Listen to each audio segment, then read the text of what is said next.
This site, the Morley Farm, is a little-known treasure in church history. Here at the Morley Farm, the restoration of the church was completed. Coupled with the keys of the priesthood bestowed upon Joseph Smith by the heavenly messengers of Moses, Elijah, and Elias in the Kirtland Temple.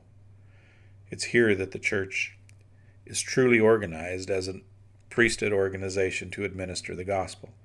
Like the Mount of Transfiguration at the time of Christ, when the Savior prepares the presidency of Peter, James, and John with the keys necessary for the work required at their hands, the same messengers appeared to Peter, James, and John with Christ bestowed the same keys upon Joseph Smith in the Kirtland Temple.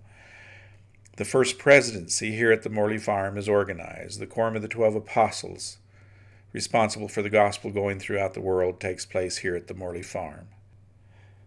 It was here at the farm that Joseph lived a short time. Here that those important sections in the Doctrine and Covenants on the law of the Lord or the law of consecration were given. Here at the Morley Farm the apostles are called and organized, as well as the other priesthood quorums. Here priesthood leaders receive the privilege of seeing the Father and the Son manifested to them.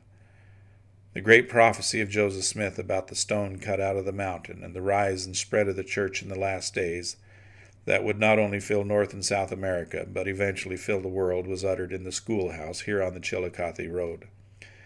The priesthood authority was restored in Harmony area, and the church organized at the Whitmer Farm.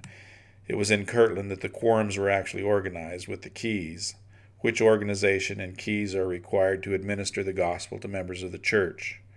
Kirtland became the place of the restoration, the true restoration of the priesthood, its organization, its keys, and the Church of Jesus Christ of Latter-day Saints. From this point where these important events took place, the world is changed. If ever there was a place that the forces of darkness were threatened, it would have been at the Garden Gethsemane, and perhaps the Garden Tomb where the resurrection takes place, and even in the sacred grove where the Father and the Son appear to Joseph Smith. Here, as the light of the gospel with priesthood authority is about to spread throughout the world with a power never seen in the history of the world, Satan's forces are marshaled against that which is good and right. Here the missionaries will give you a history of the Morleys and the stories that surround the early missionaries that came to Kirtland on a mission to the Lamanites in September of 1830.